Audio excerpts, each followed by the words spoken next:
Welcome to Magic Beyond the Books. Today I am talking about the movie version of Harry Potter and the Sorcerer's Stone, doing a little movie review. I'm Rene, warning there are Harry Potter spoilers in this episode. So let's get right into it. Quick summary of the movie for a little background. There's a couple different descriptions for the movie depending on where you look, but I'm going to give you a couple. So here's from IMDb. An orphaned boy enrolls in a school of wizardry, where he learns the truth about himself, his family, and the terrible evil that haunts the magical world. And then I watched this movie on Peacock streaming service, so this was their description. An 11-year-old learns he's destined to attend a school of witchcraft and wizardry to master his powers and uncover the mystery of his parents' deaths. So definitely reels you in with those. So the movie was directed by Chris Columbus. He directed the first two Harry Potter movies, Harry Potter and the Sorcerer's Stone and Harry Potter and the Chamber of Secrets. The rest of the movies had different directors. So I think as you watch the movies, you can definitely tell, like the first two movies definitely have the same vibe and feel. Chris Columbus has directed many other movies. Some of his most popular ones are Home Alone, Mrs. Doubtfire, and Bicentennial Man. And the movie was adapted, obviously, from the best-selling novel by J.K. Rowling, and the screenplay was by Steve Kloves. It was released on November 16th, 2001. I remember this as they were coming out. It was like I feel like it was always released in November, or maybe some of them were released in summer, but I feel like it came out around like near the holidays, and they were always huge releases. I don't remember the first one so much, but I remember some of the other ones, especially like as it gained more traction and became really popular, the movie releases were really big. According to IMDb, their estimated budget was 125 million and worldwide grossed over 1 billion. And it got an 80% on Rotten Tomatoes. And what do you think about that? I mean, I think 80% seems very low for this movie, considering people watch this movie along with all the other Harry Potter movies over and over again, and the books were like an international phenomenon. If you're someone who's new to Harry Potter, or maybe you're younger and you're picking this up for the first time, or you wouldn't, for whatever reason, you weren't around when these books and movies were coming out, it's hard to describe it, but I mean, it was huge. I mean, people were super into it. You would see the movie posters come out. People were so excited when the trailers dropped. Movie theaters in general, people went to the movie theaters more. There wasn't like the streaming services like we have today. So it was a big deal. And, people were so excited about this. I watched this when I did this rewatch. I watched with my husband, and he said that he thought it should have at least been a 90%. And I think I agree, especially with the rewatchability of it. And it's just such a cute like movie. It's got so many like warm fuzzy feelings. It's such a movie like I love to go back to. So I think 80% seems really low.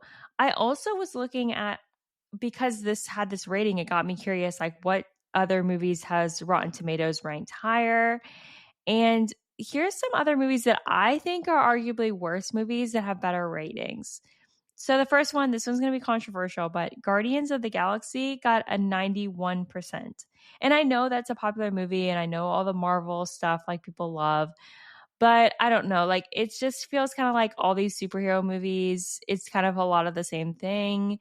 And I would argue that Guardians of the Galaxy isn't like as good of a movie, and it's not something that people revisit as much as Harry Potter and the Sorcerer's Stone. Another one, Roman Holiday, got a 96%. I have seen A Roman Holiday. It's one of Audrey Hepburn's movies, and I think it's one of Audrey Hepburn's more forgettable movies. I did not really enjoy this movie. I thought it was not great. I like Audrey Hepburn movies, but I just felt like this one was not as, like, this is no Breakfast at Tiffany's. So, and then Moana got a 95. I'm not trying to like say that Moana was a bad movie, but like, there's no way. I'm sorry, but there's no way that Moana is 15 percentile points higher than Harry Potter and the Sorcerer's Stone. Like, that math just isn't mathing for me. I think that's ridiculous. The Lego movie got a 96%. Again, I like that movie. It's just like 96% compared to 80% for Harry Potter. Iron Man got 94. Again, like another kind of superhero movie, like just feels like it falls in the blur of all the millions of Marvel movies, and it's 94. Monty Python and the Holy Grail got a 92%. In my opinion, that movie is almost unwatchable. So I don't know. I have some strong opinions about movies, and I know that people aren't going to agree with me, but I just think the fact that all of those movies that I just listed were in the 90s and Harry Potter and the Sorcerer's Stone is 80, not even like in the 80s, 80%. I think that's crazy. So leave your comments. Tell me what you think. What other movies were overhyped over Harry Potter? But let's get into my notes. So I took notes as I watched this movie. So many thoughts. I'm going to go through some of my notes, and then at the end, I'm going to kind of like answer some questions and take note of some certain things. So getting into just my general notes as I was going through watching the movie. First of all, it starts out in the Privet Drive scene. You know, Dumbledore shows up out of nowhere in this forest, and he comes and he removes all the lights. I feel like it just starts out so magical.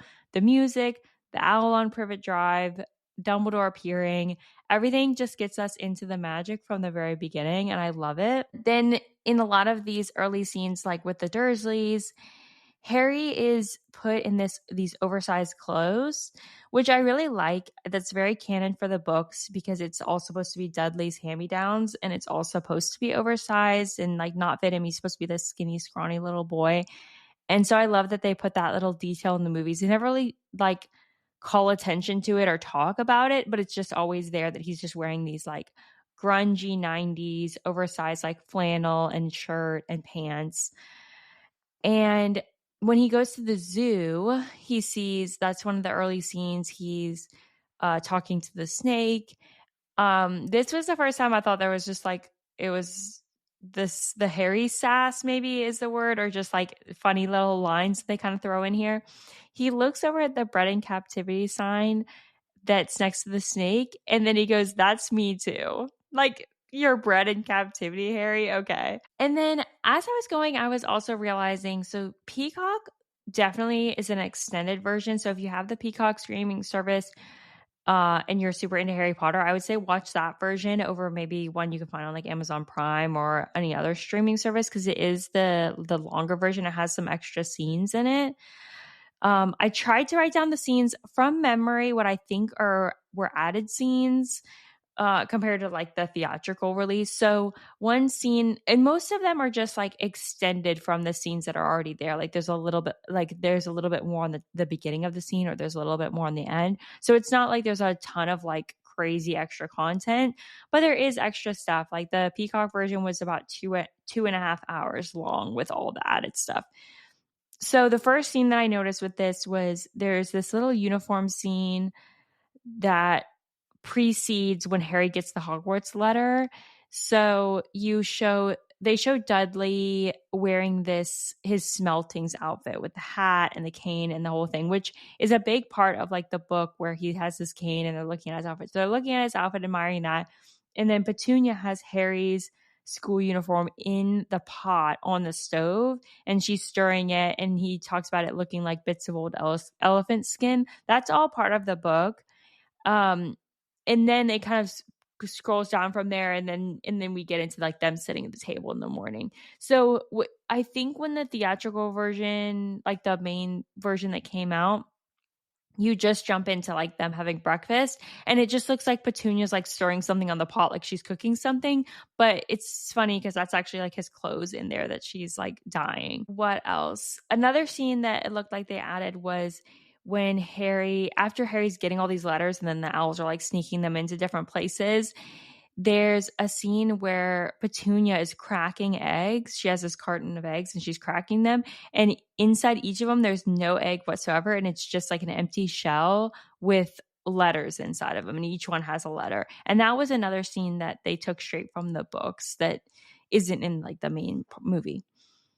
Then we get a scene where you see all the owls covering the Dursley house, and they're like, the owls are on the power line, they're all over the house, in the driveway, in the car, and everything.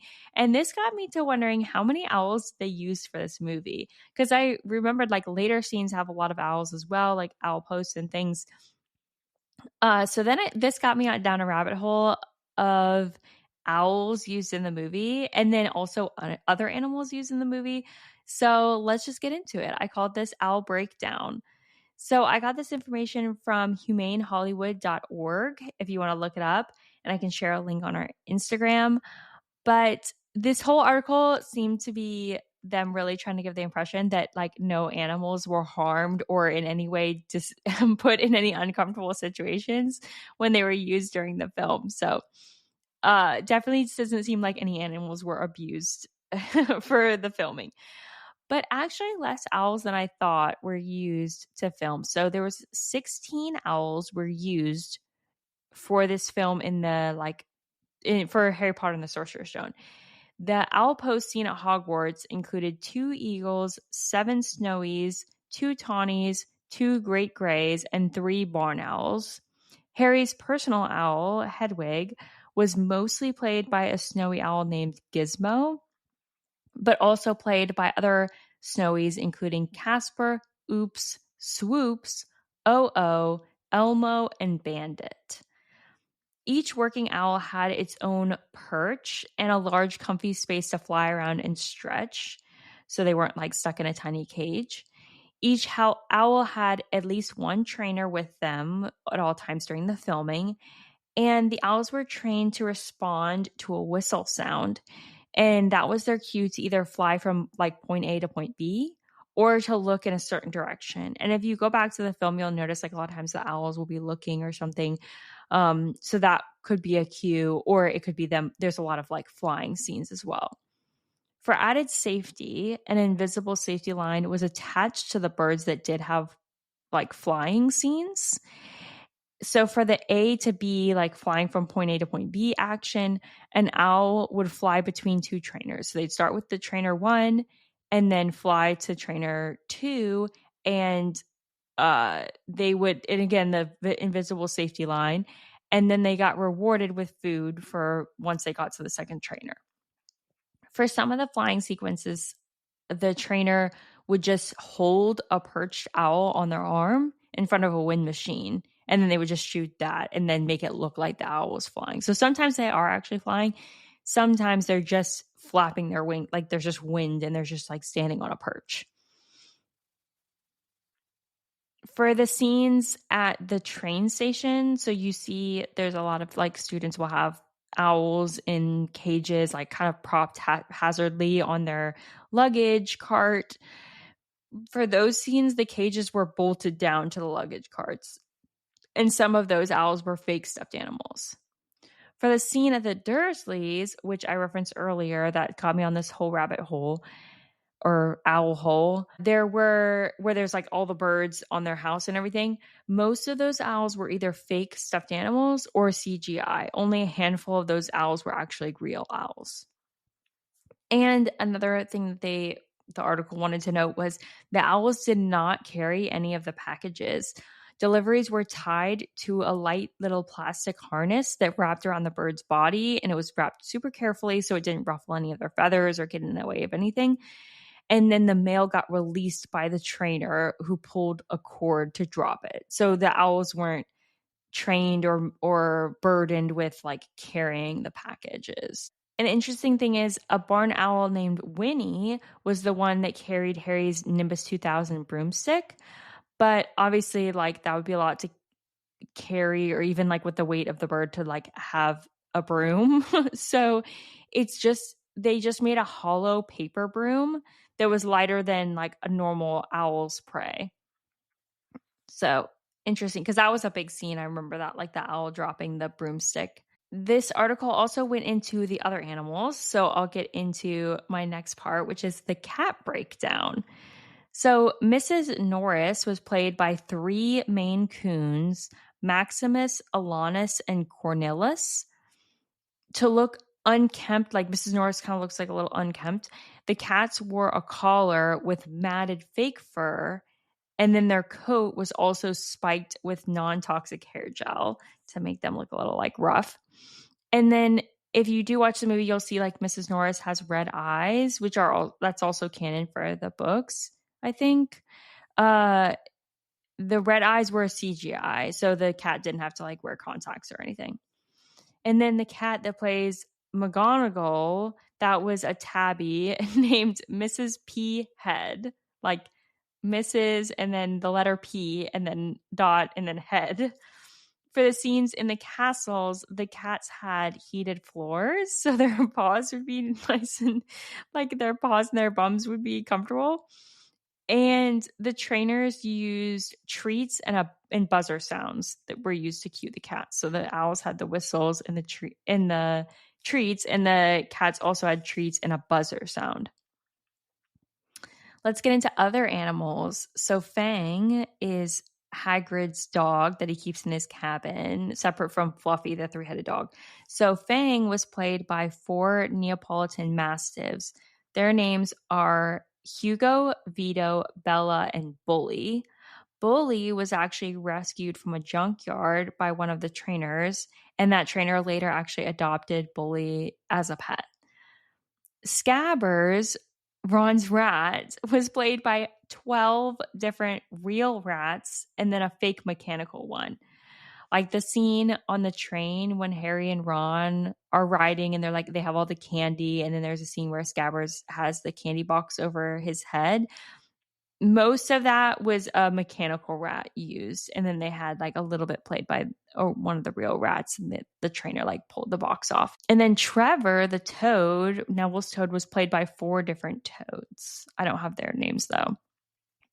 So that concludes my animal breakdown. All right, so let's get back into the movie. So something I noticed when they're in that like shack, when the Dursleys are running away from the letters, and so they're sleeping and it's raining and thunderstorming outside, and this is before Hagrid comes in. Harry looks at Dudley's watch, and Dudley's wearing an Adidas watch. Like you can clearly see the logo, which I thought was weird, like odd product placement in Harry Potter that doesn't really have a lot of products shown. I'll try to keep an eye out when I watch rewatch like other Harry Potter movies to see if there's more. But I just thought that was interesting. Like, was that intentional? And then obviously Hagrid comes in, and I noticed Petunia, she like wakes up and she has curlers in her hair. Like she wears curlers to sleep, which seems like her, like she'd want to have everything like all styled and perfect. But the only thought that went through my head was if Petunia was a mom now, she would be one of those moms that wears those like heatless curling rods in their hair to sleep. So they have like a blowout when they wake up, and she probably has like an exact way that she does it every day. So that's my vision for 2025 Petunia Dursley. And we get a flashback. So my notes are kind of like, I didn't take notes on every scene, so we're just kind of jumping around. There's a point where Hagrid is explaining what happened with Lily and James and Voldemort coming to their house. And so we get this flashback and we see that quick shot that I think they reuse this like over and over again in later movies, but of Lily, and she's grabbing Harry and they're in the nursery. And I noticed this time that his nursery is decorated with owls. Like he has an owl mobile over his crib, which is super cute. And I think there's some like stuff on the walls, which is like super adorable and like a little bit of foreshadowing, I guess, to him having an owl. So that was super cute. And then a little fun fact from the books is that they had a cat. The Potters lived with like the couple and Harry, and then they had a cat that lived with them that I guess like must have run away when all this went down with Voldemort. So then we get to the Hogwarts Express scene, and I thought it was so interesting. I noticed this time. So the Hogwarts Express, it says Hogwarts Express, and then there's the numbers 5972 on the front of the train. And I was wondering like what those meant, if there was supposed to be some significance there. And that's actually just an indicator of like the actual train. They didn't like put that on there for the movie. So the train is the 5972 Olton Hall locomotive. So this locomotive was built in 1937 as a GWR 460 Hall class steam engine, originally named Olton Hall. So that doesn't really mean a lot to me, but train lovers, leave a comment, tell us more about the background of this train. But for the movies, that train was repainted red and fitted with the nameplates like reading Hogwarts Castle on it.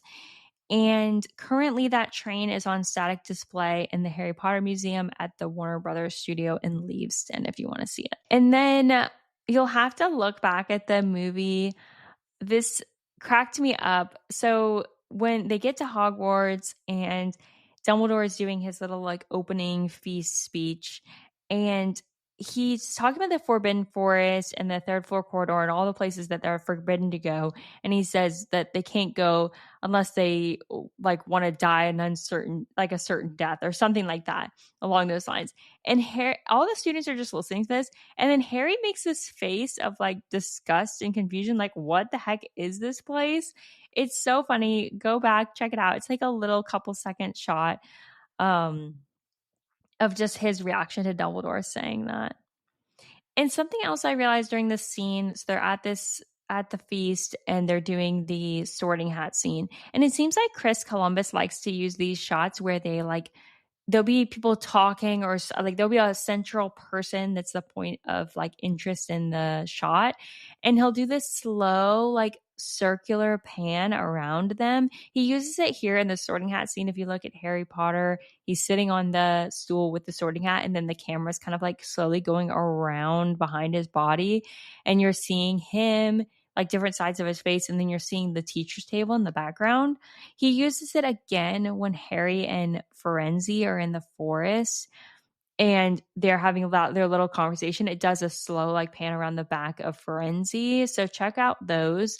But going back to the sorting hat scene, because it was shot like that, I noticed that the teacher's table is a U actually. Like it's a line facing the students, and then there's like two the table like turns and has two ends like that where teachers are like facing each other across. I thought that was so interesting. This whole time I've been picturing the table as a straight table, but it's actually like a U and there's teachers sitting on those other ends as well. I'm not really sure. I didn't write down like the order of all the teachers, and I think it changes throughout the different movies. But I think all like the main teachers that we're supposed to be really looking at are like on that main like back part, not the like ends of the U. So after the feast, there's this cute little shot of Harry. He's back in the dormitory and he's just sitting, all the boys are sleeping and it's just Harry, and he's like sitting in the window and looking out the window and petting Hedwig. And it's like the first night, and it's so cute. Like he looks happy. He doesn't look super anxious, but I thought that was a cute little, it's like a couple second scene. I guess I just threw it in there, but it's such a cute little like bonding moment with Harry and his pet. And it's also like so relatable that, like if you're like the first night at your new school and your whole life has changed and you're like too excited to sleep, and you're just like looking around at this castle. I just thought it was so cute. And I wish they showed a lot of like him with Hedwig, and they used it like for transitions of the seasons in this movie. I wish they would have kept more pet bonding with Hedwig and Harry. I feel like they do in the books, but in the movies they kind of get away from it.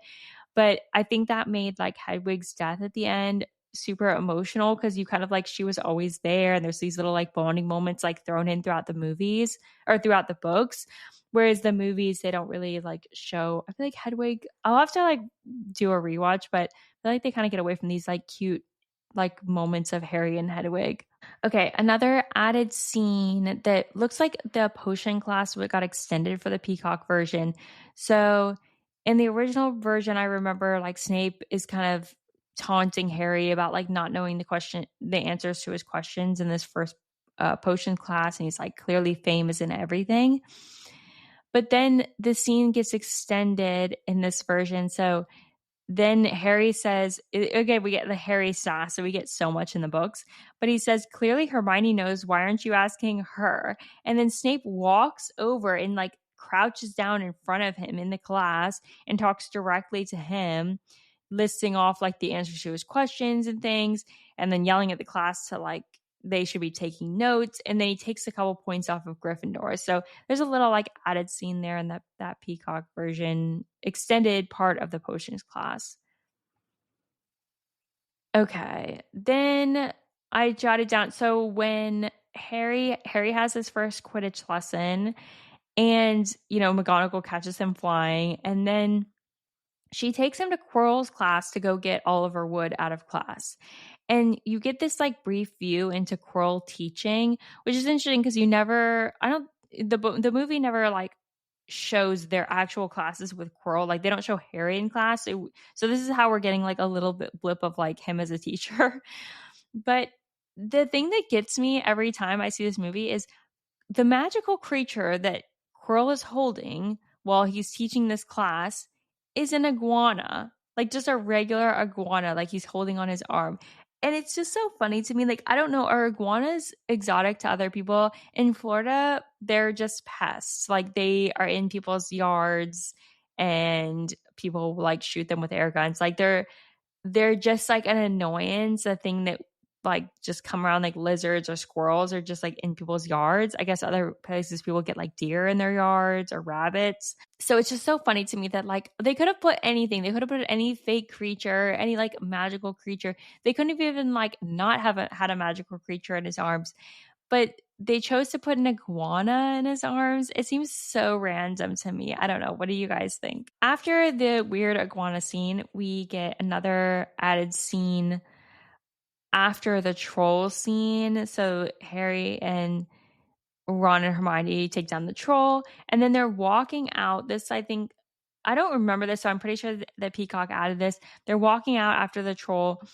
and Ron saying like, well, like you should remind Hermione that we had to save her life. And Harry sass. Harry says they wouldn't have to had to have saved Hermione if Ron hadn't insulted her. And then Ron says that's what friends are for. And then Hermione has this cute little smile, and that's they're just like their little nod to like that they've become friends now. And I just thought that was a cute little like couple second moment. Next part I wrote down, oh my gosh. So after they find Fluffy, Hermione gives her iconic speech where she tells them like they could have been killed or worse, expelled, which is such a memorable line. But as she's saying that, for the first time I noticed this in the movie, so Harry's like in the forefront and then Ron's kind of behind him and they're looking at her.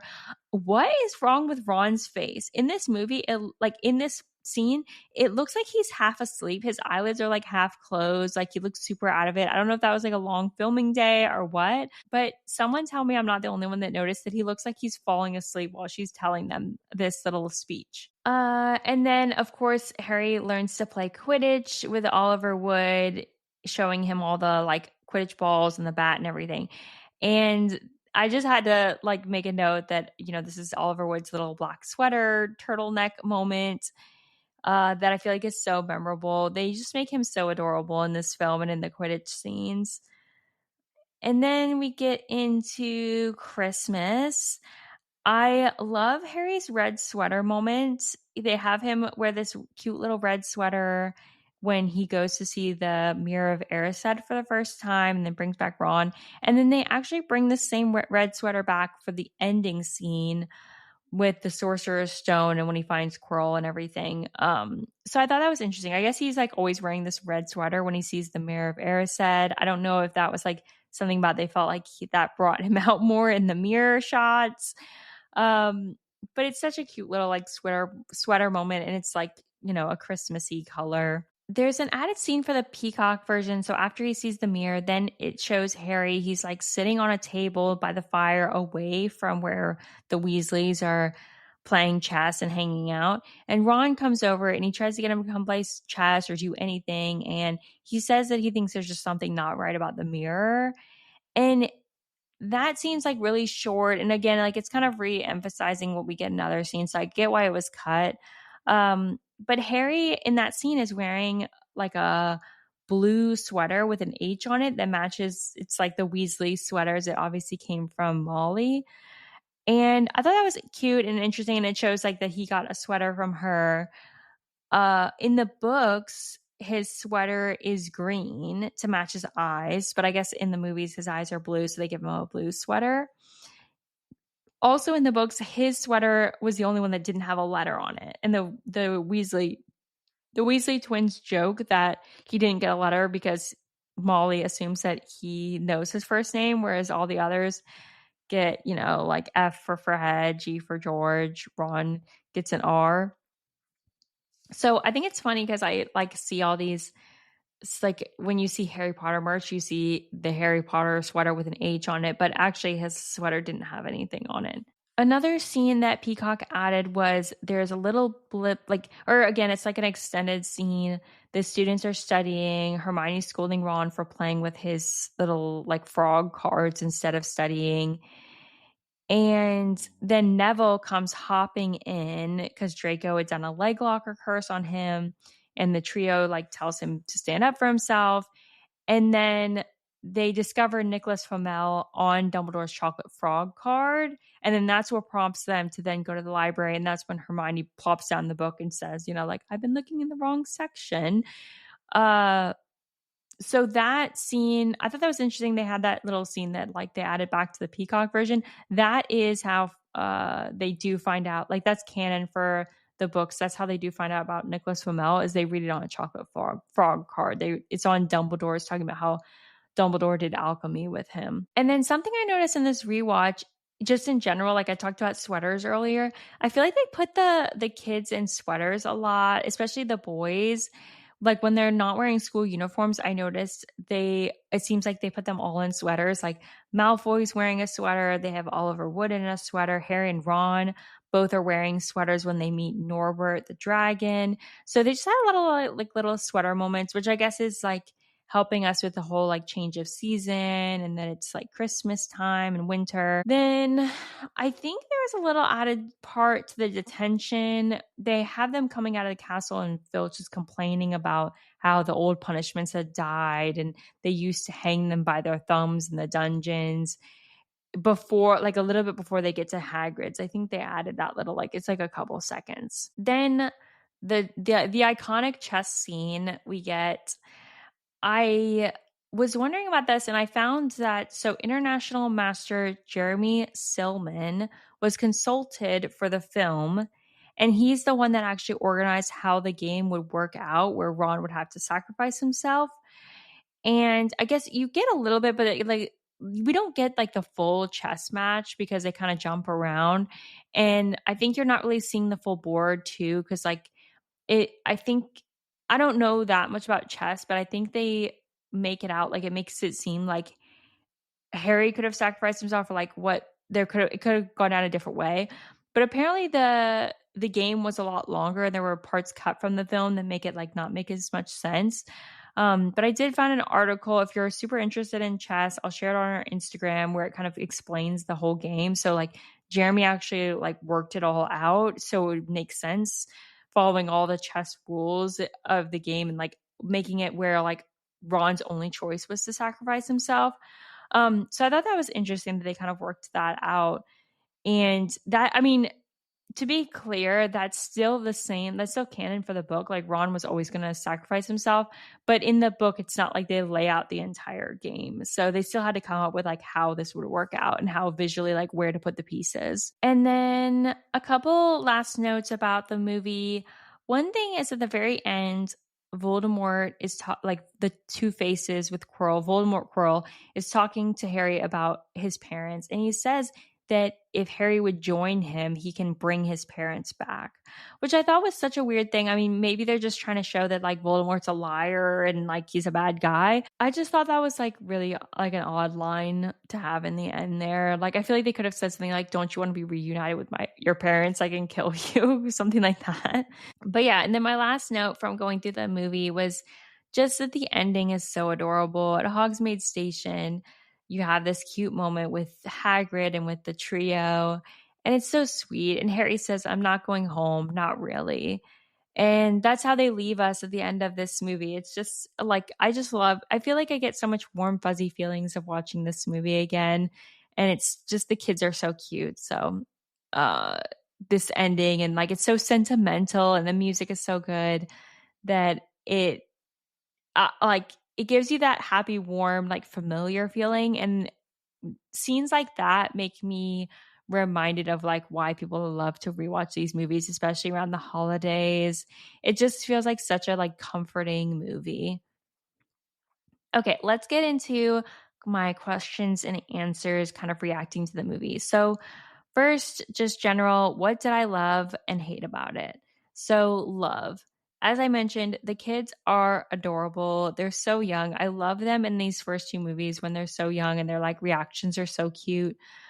It feels so magical. I feel like Chris Columbus really did such a great job in the first movies setting up this magical world that we read about in the books, like making it come to life. It feels so magical. I mean, obviously it's not just Chris Columbus, it's every part of the movie, but it really just comes together. And like I feel so sentimental about the first two movies, more so than the rest of the movies.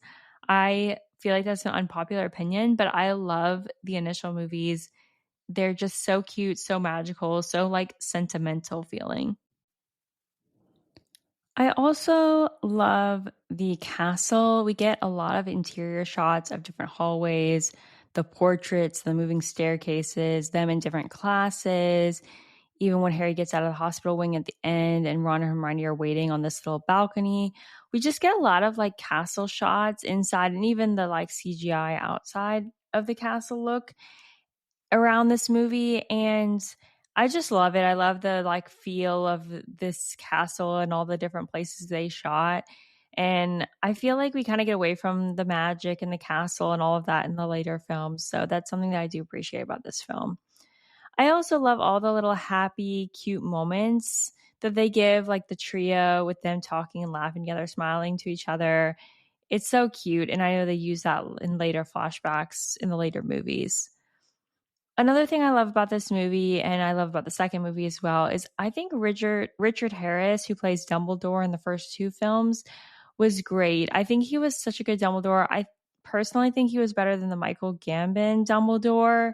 He was more true to like the book Dumbledore, where he's just this very serene, senile, like elderly man who gives sage advice and seems a little unapproachable, but also has a little bit of like charm and spark to him. And I just feel like they really nailed it with him. And unfortunately, he died, obviously. So rest in peace, Richard Harris. You are a great Dumbledore. Next, another thing that I loved about the movie was just the costuming. I thought the costume department did such a great job. The witches and wizards wear a lot of like colorful, magical looking robes.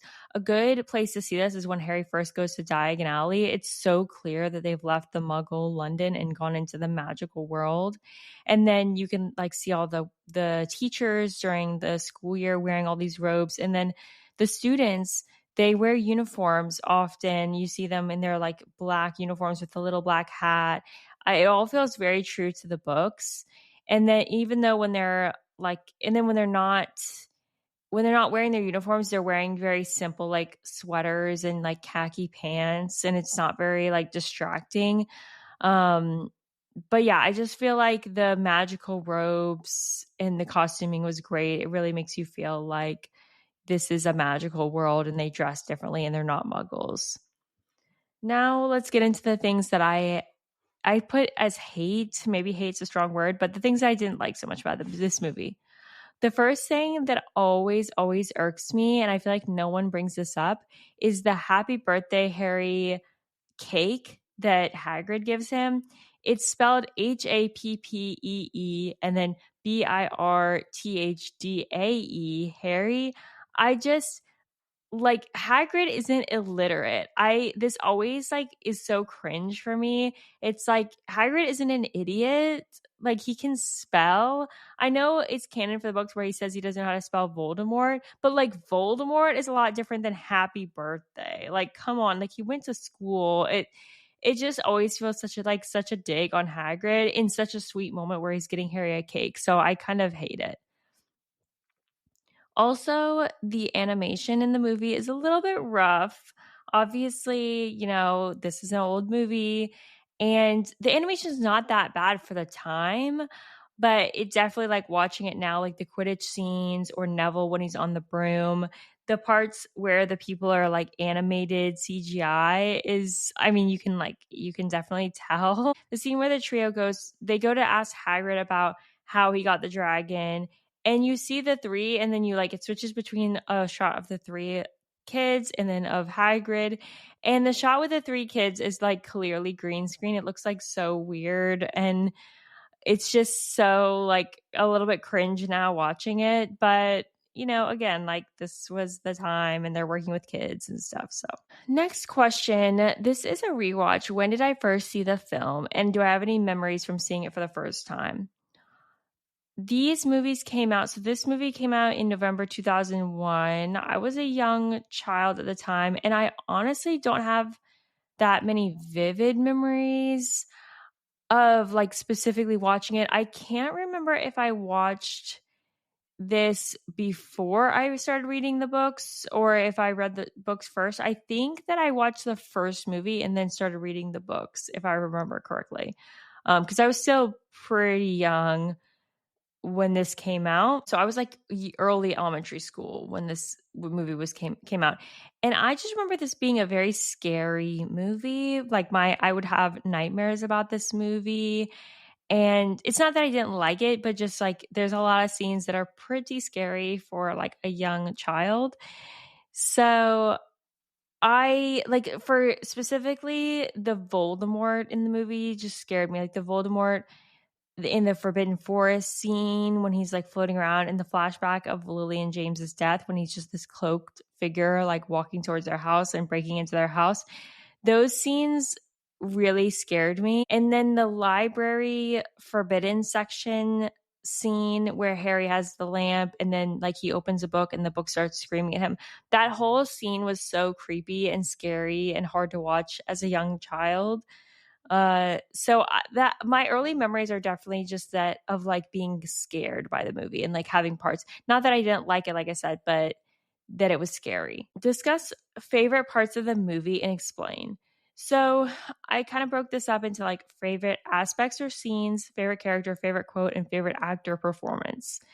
So getting into favorite aspects or scenes, first of all, the music is amazing. The music like makes this movie. It's so great. The shot of the boats and the reveal of the castle, that scene is one of my favorites. I love the like them going to the castle and like all the magic of it. The Halloween feast, troll in the dungeon, that all is very memorable. Really like a lot of these scenes are just very iconic and memorable and they all come from this movie. Like you could probably say any of the scenes. Um, Quidditch, Harry, this is the Quidditch match where Harry stands on his broom to catch the snitch and ends up swallowing it. The whole Quidditch scene, I mean, this was like the first Quidditch scene that we're getting in any of the movies, and just establishing that and the drama of Quidditch was all just very fun. And I, you know, love it. And it's like, I'm very sentimental about it. Favorite character. For me, watching this movie this time, I would say my favorite character from the movie was Hagrid. I thought he was just so sweet. He's really a prevalent part of the storyline of this movie. And he's obviously still a prevalent part of the rest of the books and the movies and everything. But this movie, especially, he's a huge part of like introducing Harry to the magical world and helping him get accustomed to school and being a part of the adventures and telling them key information. And just some of the things like he remembers Harry's birthday when he first sees him again after not seeing him for 10 years. He gets him a cake. He buys him Hedwig. He later, at the end of the movie, gives him a photo album of his family. And this part isn't even in the movie, but he gives him a little like flute recorder thing that he carved. So I just feel like Hagrid, like he's so wonderful and such a great character. I have such fondness for him, and Robbie Coltrane did such a good job with the role. Favorite quote. Obviously, there's a ton, and I don't know if this is really my favorite, but I just want to call out a few. One, when they're on the train, it's Harry and Ron singing in a compartment, and Ron says, "This is Scabbers. Pathetic, isn't he?" And then Harry just looks all sheepish and goes, "A little bit." A little bit. Like it's just a normal looking rat. This whole dialogue is so funny to me.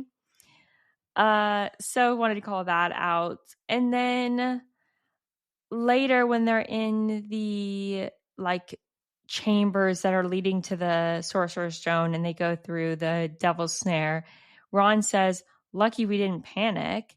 And then Harry looks at him like super snarky. Again, this is Harry sass and says, "Lucky Hermione pays attention in herbology."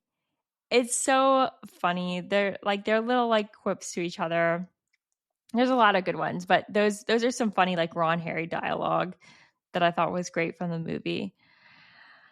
Lastly, I want to point out as far as quotes, the dialogue from the chess scene has gone viral recently. I don't know why this is so iconic. That was even a question I got from a listener was like, why has that blown up so much?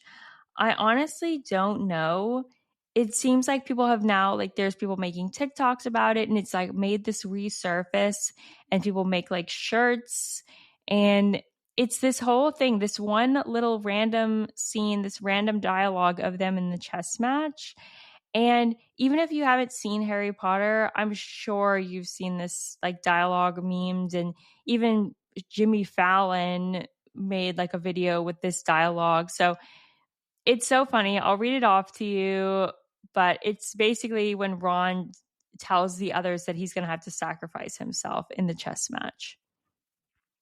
Ron, you understand, right, Harry? Once I make my move, the queen will take me, and then you'll be free to check the king.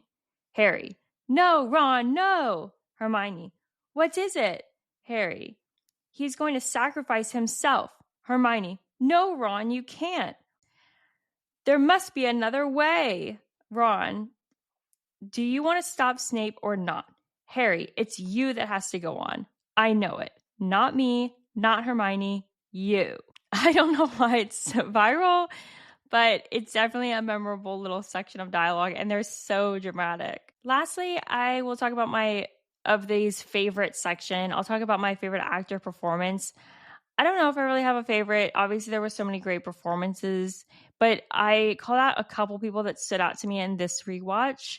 First of all, I wrote Petunia Dursley ate that shit up. I thought Petunia, she did a great job. The especially her little monologue where she was talking about her sister being a weirdo and her only seeing her for what she was, and then just her whole personality with all the scenes. Like if you pay attention to her acting, I thought she really played the character well, and I have a hard time picturing anyone else as Petunia Dursley. I think she really nailed it. Like the facial expressions, the acting, like she was so good. And then another actor I want to call out is obviously Maggie Smith as McGonagall. This is another one that I have a hard time picturing anyone else in this role. She is just great. Maggie Smith in anything is wonderful. And her as McGonagall is just so memorable. And especially some of her scenes, some of her dialogue in this, her changing into the cat and talking to them about being late and losing where class was, her telling them they beat the troll out of sheer dumb luck. She's just so good. I love Maggie Smith.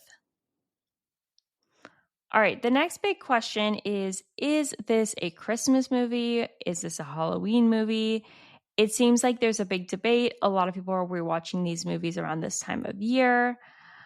I tried to break this down, so I'm going to talk a little bit about Halloween and about Christmas.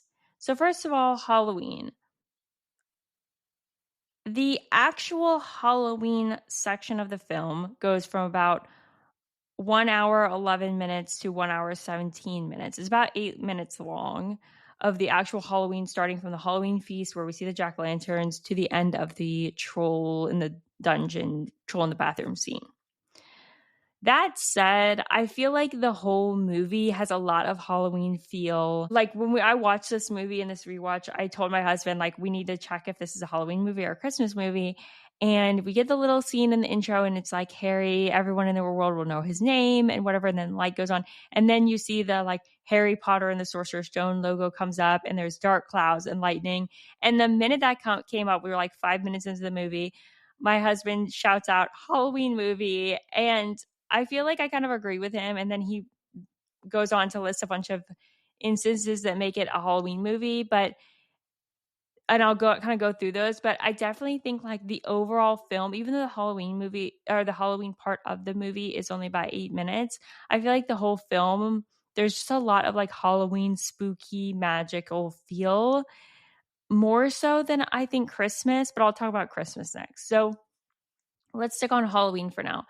First, the snake gets loose in the initial scene when they're at the zoo. So that's definitely scary and everyone's like running screaming.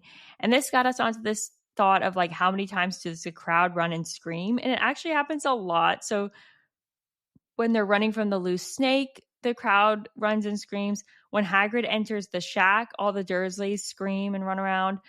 The Dursleys freak out when Dudley has the pig's tail and run out, scream and run out. The troll in the dungeon scene, the students all jump up and start screaming and running. The trio, when they see Fluffy, they scream and run. So there's just a lot of times with screaming and running, very like horror-esque movie where you're having like the screaming and running from whatever the monster is. So if that's an indicator of Halloween movie, there's definitely that.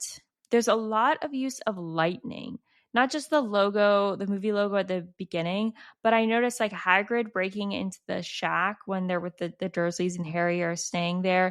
There's lightning in that, and there's lightning in the background of that scene. There's lightning throughout the entire Halloween scene from the feast through the troll part. It's like you don't even remember it, but when you actually pay attention, there's little flashes of lightning constantly happening throughout all of that, like all of the bathroom, all of the feast. So they're definitely using, I've noticed they use like rain and lightning and like this cloudy weather a lot to like set the mood, the spooky Halloween mood. Everywhere is lit by candles. The castle during the feast, the leaky cauldron. Initially, when they walk in, there's a lot of candles. Start of term feast all over the air. There's just a lot of like candles, which kind of give like the Halloween old timey candlesticks kind of feel. Uh, there's my husband says because there's goblins. Goblins are like ghouls, ghosts. There's ghosts in the initial scene. There's a lot of weird creatures, monsters. You get the troll later. So if you're like, if monsters are a prerequisite for a Halloween movie, they definitely have that. Then there's a lot of candy, which kind of goes with Halloween and trick or treating. They're eating candy on the train. They're eating candy during the Halloween feast. There's so there's repeated like candy and even like Halloweeny looking candies with like brown and orange and whatnot. um when back to the ghost thing, also my husband said it was a like jump scare when the ghosts appear in the Great Hall, so that is an indicator of Halloween movie. And then obviously the Halloween scene specifically that I've talked about a bit, even though it's so short, I feel like it's very memorable. The troll in the dungeon scene and just the spooky music while you're seeing the floating pumpkins in the like in the air during the feast. I just feel like it's so like memorable, sticks out in my mind as part of the movie. All right, so on the flip side, Christmas. The Christmas scene, it's kind of hard to count this, but I would say it's about 13 minutes of Christmas content in the 2.5 hours of the film. So at an hour 29 minutes, it's Christmas, and then an hour 42 minutes, the snow's gone and it turns into springtime. Then again, in the middle of that, you have the Harry wandering around in the library at night and some of the Mirror of Erised scenes that are very like dark and spooky and creepy and not super Christmassy. So I don't know if like that happens in the middle of that. So I don't know if it's really a true like 13 minutes of Christmas, but we'll just say that. And then there's a lot of snow. There's some snow shots. There's shots of Harry outside in the snow with his snowy owl. Hagrid bringing in a Christmas tree. You have Flitwick decorating the trees, floating ornaments onto them. There's multiple Christmas trees in the Great Hall. Harry has a green Christmas sweater, red and blue. Like there's different scenes where he's wearing all the Christmassy colors. And like I said before, there's a lot of sweaters.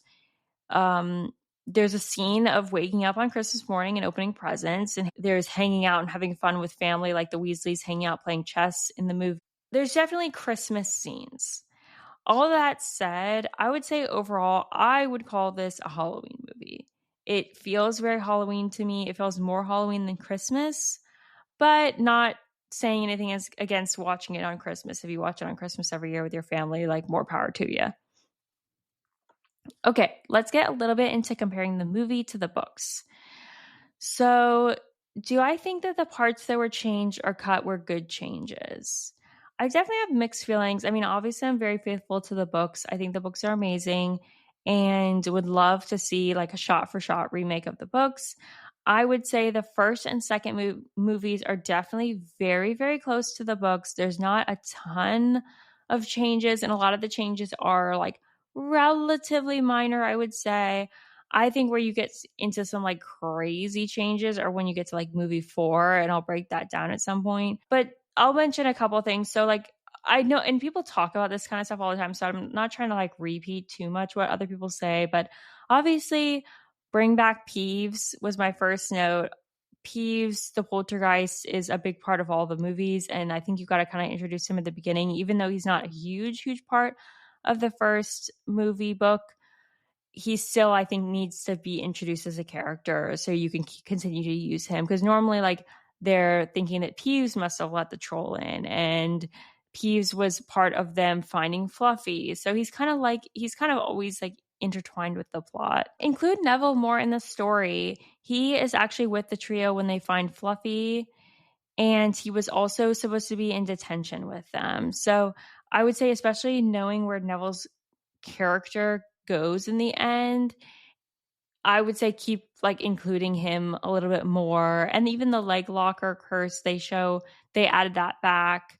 In this book, he actually has a moment where he decides to fight, like physically fight Malfoy, Goyle, and Crabbe.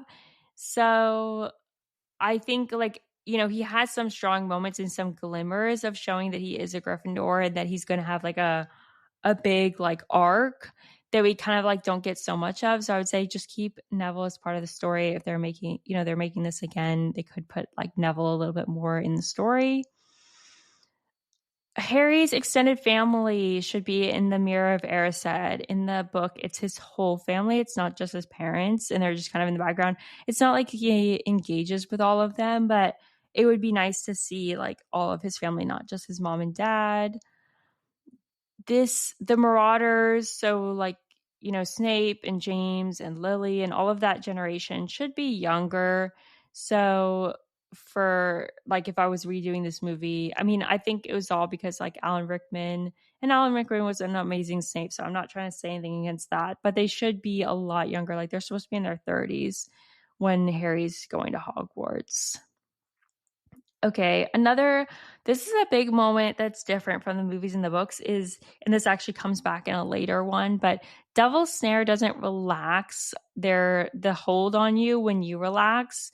I kind of don't like that they like added that part in the movie. It's supposed to be that it doesn't do well with light and heat. And so in the books, Hermione says, "Okay, we need to light a fire, but we don't have any wood." And then Ron says, "Are you a witch or aren't you?" And she realizes she can use her wand.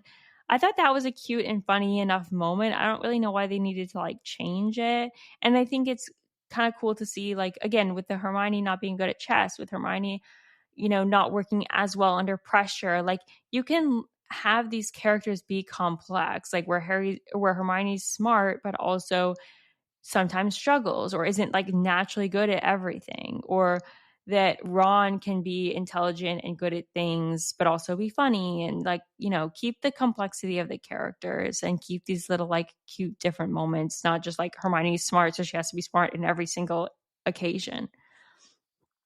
And then in the flying keys scene, in the books, there's multiple brooms, and all three of them get up on their brooms and work together to kind of like get the key.